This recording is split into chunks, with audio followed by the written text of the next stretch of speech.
नमस्कार। आज का दिन भारत के लिए काफी हलचल भरा रहा है। हम नजर डालेंगे कुछ बहुत ही दिलचस्प डेवलपमेंट्स पर। इसमें कला और साहित्य भी है और नई नई टेक्नोलॉजी भी। मतलब आज कवर करने के लिए बहुत कुछ है। तो चलिए सीधे शुरू करते हैं। तो एक नजर डालते हैं कि आज हम क्या क्या देखने वाले हैं। शुरुआत करेंगे कुछ जाने माने अवार्ड से, फिर देखेंगे कि देश भर में क्या नई नई पहलें हो रही हैं। इसके बाद ग्लोबल स्टेज पर भारत की क्या जगह है उस पर बात होगी। फिर कुछ कमाल के इनोवेशंस और नए माइलस्टोन्स भी हैं। और हां, आखिर में हम आपको ले चलेंगे श्रीनगर के बेहद खूबसूरत ट्यूलिप गार्डन में। तो चलिए शुरुआत करते हैं जश्न के साथ। भारत के आर्ट और लिटरेचर की दुनिया में कुछ बड़े अवार्ड्स की घोषणा हुई है, तो सबसे पहले बात उन्हीं की करते हैं। सबसे पहले बात साहित्य अकादमी की। साल 2025 के लिए विजेताओं का ऐलान हो चुका है और इस बार पूरे 24 भारतीय भाषाओं के बेहतरीन लेखकों को उनके शानदार काम के लिए सम्मानित किया गया है। अगर हम विजेताओं की लिस्ट देखें तो इसमें काफी विविधता है। जैसे हिंदी में देखिए, ममता कालिया जी को उनके संस्मरण जीते जी इलाहाबाद के लिए अवार्ड मिला है। वहीं अंग्रेजी में नवतेज सरना को उनके उपन्यास क्रिम्सन स्प्रिंग के लिए सम्मान दिया गया है। और ये भी बड़ा दिलचस्प है कि किस तरह की किताबों को अवार्ड्स मिले हैं। इस साल सबसे ज्यादा यानी 8 अवार्ड्स कविता संग्रहों को मिले हैं। उसके बाद नंबर आता है कहानियों और उपन्यासों का। ये दिखाता है कि भारत में साहित्य कितने अलग अलग रूपों में फल फूल रहा है। अच्छा, साहित्य से अब जरा संगीत की दुनिया की तरफ चलते हैं। यहां भी एक बहुत बड़ी खबर है। कर्नाटक संगीत की जानी मानी कलाकार जयंती कुमारेश जी, उन्हें प्रतिष्ठित संगीता कलानिधि पुरस्कार से सम्मानित किया गया है। वाकई उनके शानदार योगदान के लिए ये एक बहुत बड़ा सम्मान है। तो ये तो बात हुई कला और संस्कृति की। अब आगे बढ़ते हैं और देखते हैं कि देश भर में जमीनी स्तर पर क्या हो रहा है। कई राज्य कुछ बड़े ही महत्वाकांक्षी प्रोजेक्ट शुरू कर रहे हैं। चलिए उन पर एक नजर डालते हैं। शुरुआत करते हैं ओडिशा से।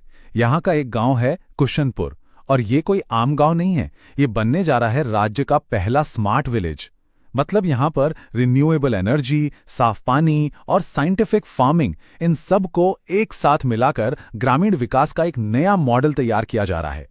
अब ओडिशा से चलते हैं गुजरात। यहाँ कानूनी सुधार की दिशा में एक बहुत बड़ा कदम उठाया गया है। बात हो रही है यूनिफॉर्म सिविल कोड यानी यूसीसी की। इसका एक ड्राफ्ट तैयार किया गया है जिसका सीधा सा मकसद है सभी नागरिकों के लिए, चाहे उनका धर्म कोई भी हो, एक जैसे पर्सनल लॉज हों। इस पूरे प्रोसेस के लिए जस्टिस रंजना देसाई की अध्यक्षता में एक कमेटी बनाई गई थी और अब उस कमेटी ने अपना फाइनल ड्राफ्ट तैयार करके राज्य सरकार को सौंप दिया है। अगर ये लागू हो जाता है तो ये देश के बाकी राज्यों के लिए भी एक मिसाल बन सकता है। उधर छत्तीसगढ़ में सरकार का फोकस एनिमल वेलफेयर पर है। वहां गोधन योजना नाम से एक नई स्कीम शुरू की गई है। इसका मकसद है मवेशियों के लिए अच्छे और व्यवस्थित शेल्टर यानी गौशालाएं बनाना, जिससे राज्य में पशुपालन को भी बढ़ावा मिलेगा। अच्छा, तो ये तो थी देश के अंदर की बातें। अब थोड़ा अपना नजरिया बड़ा करते हैं और देखते हैं कि ग्लोबल स्टेज पर यानी दुनिया के मंच पर भारत क्या कर रहा है। हाल ही में भारत ने बिम्स्टेक देशों के यंग प्रोफेशनल्स के लिए एक एक्सचेंज प्रोग्राम होस्ट किया। बिम्स्टेक मतलब bay of Bengal initiative for multi sectoral technical and economic cooperation. इस प्रोग्राम का मकसद था कि बंगाल की खाड़ी के आसपास के देशों के जो युवा लीडर्स हैं, उनके बीच सहयोग बढ़े और नेटवर्किंग मजबूत हो। मिलिट्री फ्रंट पर भी एक अहम डेवलपमेंट है। इंडियन नेवी का P-8I एयरक्राफ्ट, जो कि एक एंटी सबमरीन वॉरफेयर प्लेन है, उसने अमेरिका की अगुवाई में हुए सी ड्रैगन एक्सरसाइज में हिस्सा लिया है। इससे क्या होता है? इससे समुद्री सुरक्षा के मामले में अंतर्राष्ट्रीय सहयोग और मजबूत होता है। और बात सिर्फ मिलिट्री की नहीं है, पर्यावरण के मोर्चे पर भी भारत आगे है।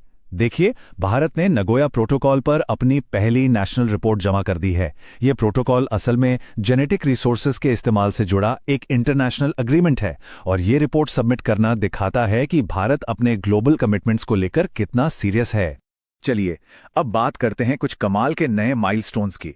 कुछ ऐसे आंकड़े और तकनीकी उपलब्धियां जो दिखाती हैं कि भारत कितनी तेजी से आगे बढ़ रहा है। सबसे पहले एक बहुत ही चौंकाने वाला आंकड़ा।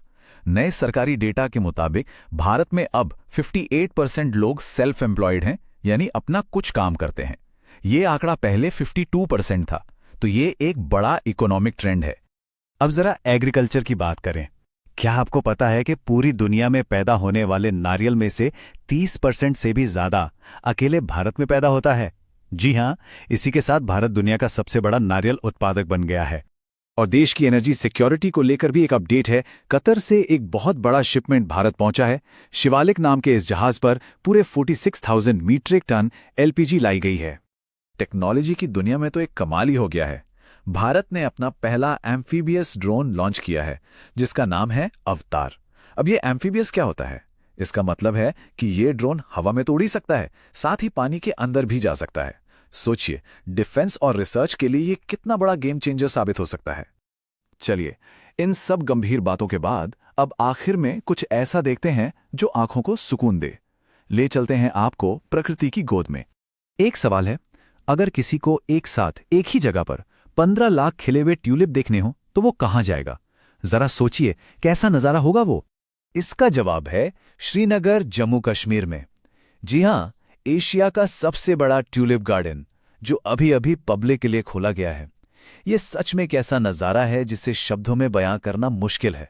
तो एक तरफ सदियों पुरानी कविताएं और साहित्य, और दूसरी तरफ भविष्य की टेक्नोलॉजी वाले एम्फीबियस ड्रोन्स। आज की इन सभी खबरों को अगर हम एक साथ देखें तो ये एक ही दिन में एक पूरे देश की कहानी बयां करती हैं। एक ऐसा देश जो अपनी जड़ों का सम्मान भी करता है और तेजी से भविष्य की ओर भी बढ़ रहा है।